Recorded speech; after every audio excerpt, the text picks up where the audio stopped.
What's popping my pimples? Welcome back to Wallace Probably. Pointless Sonic trivia. What's not to love? Earlier this month, a tweet by Tenny_ was making its rounds on Sonic Twitter, asking people about the most useless piece of information they knew around the blue blur. I ended up sharing this tweet about how Tails is an absolute menace, where he can be seen smoking, gambling, and drinking alcohol from a lady's large bumpers in official Sonic media. This was me adding my 2 cents to the conversation, but there are so many more crazy and useless facts I feel you all need to see. And if you can see the subscribe button, you know what to do. Thank you.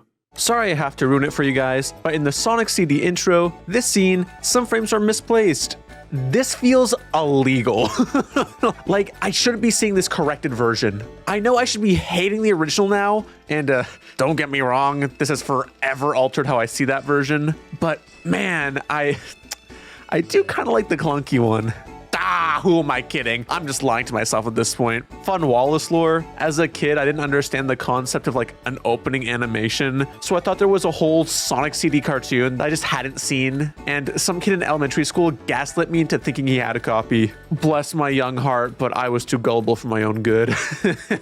Not sure if Sonic trivia, but there's a big cat sanctuary, and one of the panthers enjoys watching Sonic boom to relax. I'm counting it as useless Sonic trivia because, like, what am I gonna do with this information?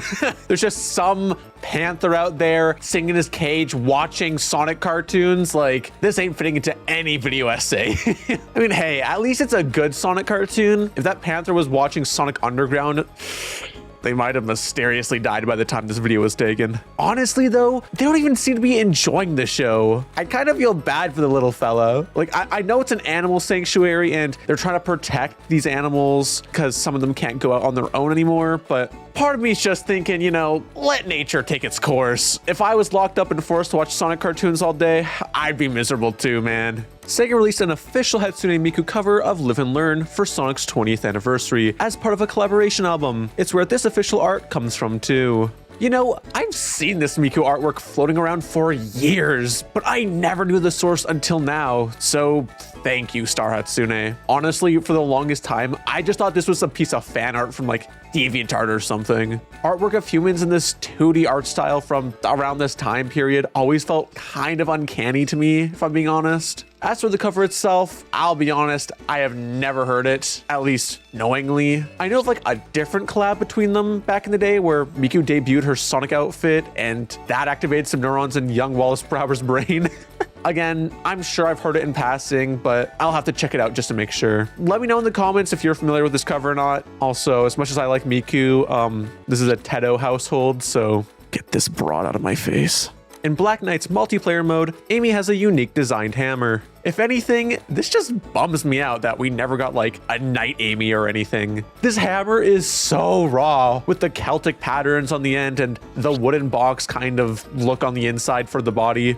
In practice though, I feel like this thing would break the moment it makes impact with anything. Don't get me wrong though, I still very much enjoy the Lady of the Lake variant of Amy. Maybe I'm just greedy and I want both versions of Amy, you know? Grrr. She's such an iconic character. She could be both the tomboy and the girly girl, and I want to see both sides represented in Sonic and the Black Knight.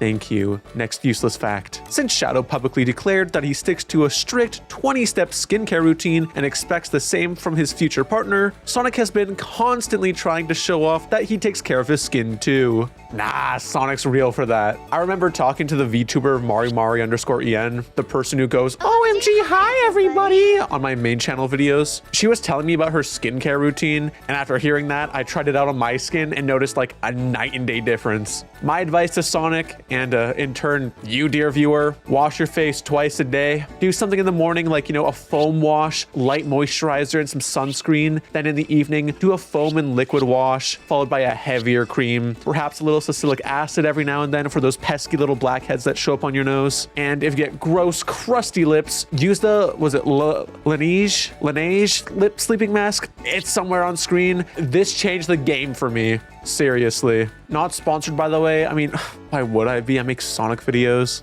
Damn. You clicked on a video about useless Sonic facts and you get skincare advice. You never know what you'll get in one of these videos, huh? In Gran Turismo 6, you can see Sonic as one of the sponsors on the starting line of Fuji Speedway. I always love seeing Sonic cameos in racing games, whether he's a little keychain on the rearview mirror in Redmobile, or the fact he's just carved into a mountain in Daytona, USA. I feel like I could do a whole video talking about this little man's crossover with racing, so I don't know, let me know if that interests you. The reason the Genocide City to Cyber City name change exists is because the developers didn't initially know what genocide meant and just thought it was a cool English word. This is crazy. I could laugh all I want, but I guarantee you I would fall victim to the exact same thing, but with Japanese words. Hell, Filthy Frank had a generation of kids saying chin chin without them knowing it meant penis. The generations of kids here being yours truly. God bless language barriers though, man. I love messing with people in other languages, and I welcome that same behavior onto me. I want to see the reality where they didn't scrap this stage or its name, where right beside Emerald Hill and Chemical Plant is Genocide freaking City. Sonic in the 90s arcade games, Waku Waku Sonic Patrol Car, Sega Sonic Popcorn Shop, and Sega Sonic the Hedgehog is voiced by Takashi Kusao, who you likely know for his role as Trunks in the Dragon Ball series. The Sonic and Dragon Ball similarities truly know no bounds. I was talking to Sam Procrastinates about Dragon Ball after he had gone through the entire series, and he just goes on telling me that Sega practically stole everything from that series alongside Akira Toriyama's other works. Like, we know about Super Sonic and Super Saiyans alongside Shadow and Silver being copies of Vegeta and Trunks, but even down to the little emblems in Sonic coming from Dr. Slump and Arale-chan. Like, y'all, this series is practically plagiarism the Hedgehog. We just gotta own it at this point. The soundtrack in Sonic 2 SMS are all set to lower pitches than what was actually programmed in the game's data. They gave the soundtrack the reverse Alvin the Chipmunks treatment. Apparently, to the original poster, while some songs are just a semitone lower, others are, in their words, ear-splittingly high-pitched. They say listen at your own risk, but honestly, I value my hearing, and I feel I've already lost a good chunk of it listening to Jane Remover on full blast in the car. That's what happens when you have the music taste of a trans woman. That's not a diss or anything. Bro, look at my Wrapped.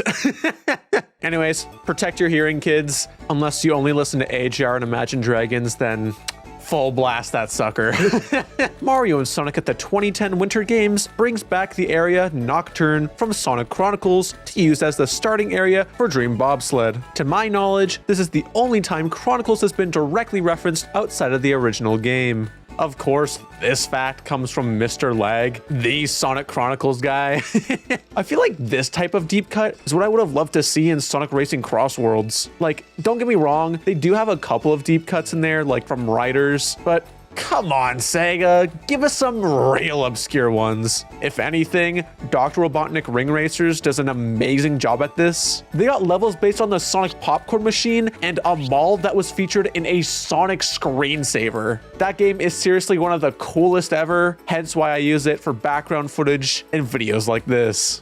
All the Sonic R racetracks all start with the letter R. Resort Island, Radical City, Regal Ruin, Reactive Factory, Radiant Emerald. I don't know, I think that's cool. It doesn't take a detective to know that I adore this game and its soundtrack, but the stages as well just have such a vibe to them. Like, imagine spending an evening at Regal Ruin or Resort Island. Though after recent happenings in the media, I don't think I want to visit any island for a while. I'm a sucker for little details like this, so this information does wonders for me. Sonic's eyes were heavily inspired by Cars at one point. Credit where it's due, this is a really good point of reference to have. Though it also drives me crazy how little the people working on Sonic around this time knew about animating his facial expressions. Like, don't use his eyelids, man. That's so lazy. Shape his whole damn eye, dude. I'm glad we've moved past the whole Sonic boom period in time, though fun facts like this are pretty interesting. I swear, Sonic Boom has such a fascinating development. I can't wait for more things about it to come to light as more time passes by. This era deserves a Defunct Land type of video around it. The EU 3D Blast cover was created by Me Company. They were the same studio behind the artwork for Bjork's first 3 albums. As a music nerd, I couldn't believe this. I legitimately had to look this up just to make sure, and I came to learn it wasn't just the 3 album covers they designed, but also a bunch of single covers. And it's in those single covers do you really see the crossover between Sonic 3D Blast and Bjork. I'll never not find early 3D like this charming, even if it is a bit uncanny. And you know what? I absolutely adore the 3D Sonic Blast box art. I know that's a hot take to some, but it's something I will die by. Also, if you're gonna listen to a Bjork album, start with Post or Debut. Things get a little weird after that, but like the good kind of weird. Thank you, Iceland, for Leve and for Bjork. And thank you for watching. If you have a useless Sonic fact, leave it in the comments below. Okay, bye.